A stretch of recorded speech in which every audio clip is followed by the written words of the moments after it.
طبعا بالدور الانفراجي، هذا هو الدور الانفراجي، يبدأ كل كروموسومين متماثلين بالابتعاد عن بعضهما، ويبقى الكروماتيدين غير الشقيقين. يعني شنو؟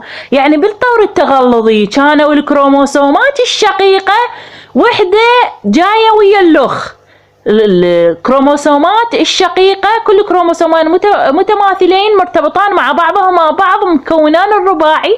هذا بالدور التغلظي اللي صار به تبادل قطع المورثات المتماثلة المتشابهة فيما بينهم.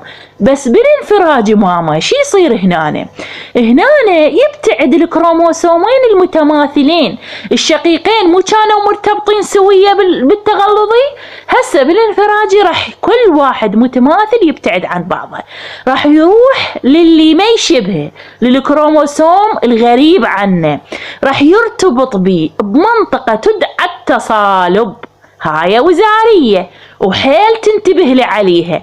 التصالب جدا مهمة، نقطة ارتباط الكروموسومات الغير متماثلة في الدور الانفراجي.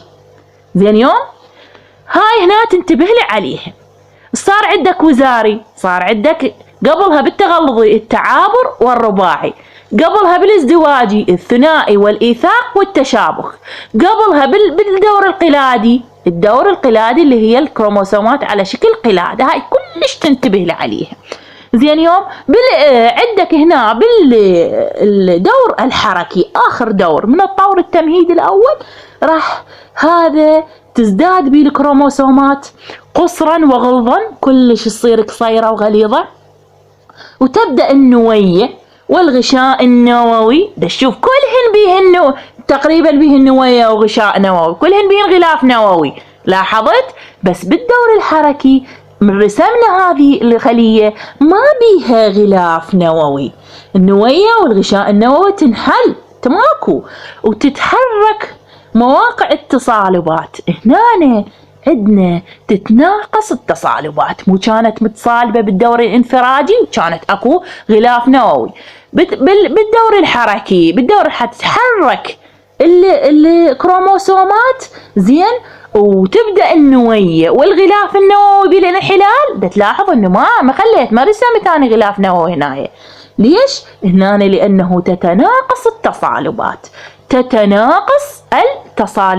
بالدور الحركي. إذا قال لك ما الدور أو ما الطور التي تحدث فيه العمليات الآتية؟ تناقص التصالبات. ايش راح تقول له يوم؟ راح تقول له الجواب الدور الحركي.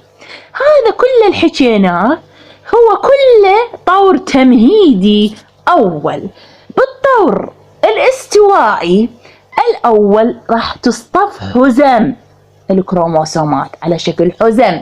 تلاحظ مجاميع كروموسومية، الكروموسوم مو وحده مزدق وياه كروموسوم آخر، حزم. هذا الفرق بين الطور الاستواء الأول وراح يجينا الطور الاستواء الثاني، إنه بالطور الاستواء الأول تترتب الكروموسومات بخط استواء الخلية على شكل حزم من الكروموسومات.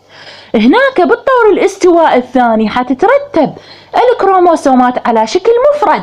تلاحظ؟ شوف الفرق هنا، أنا خاف يجيك وزاري، الفرق بين الطور الاستواء الأول والطور الاستواء الثاني. أما في الطور الانفصالي راح تنفصل حزم الكروموسومات. بالطور الانفصالي الثاني قصد الأول راح تنفصل حزم الكروموسومات. بالطور الانفصالي الثاني هنا تلاحظ إنه الكروموسومات شبيهة تنفصل عن بعضها البعض. كروماتيدات كل كروموسوم تنفصل من خلال جزئيهما المركزيين، فيصبح كل كروموسوم ممثل لكروموسوم بنوي مستقل يتحرك باتجاه أقطاب الخلية بواسطة خيوط المغزل. بالطور النهائي راح تتكون بالطور النهائي الأول خليتين، زين، لاحظ. بالطور النهائي الثاني حتكون 4 خلايا أحادية المجموعة الكروموسومية، يعني كلها واحد سين. هاي سين كلمة سين يعني مجموعة كروموسومية. إذا حصلنا بالانقسام الاختزالي من هاي العملية إلى 4 خلايا أحادية المجموعة الكروموسومية، 4 خلايا أحادية المجموعة الكروموسومية. إذن لو نقول على الانقسام الاختزالي بصورة عامة أو بصورة مختصرة، هو عبارة عن انقسامين تتكون 4 خلايا مختلفة العوامل الوراثية، ما متشابهة، ما تشبه خلايا الأم،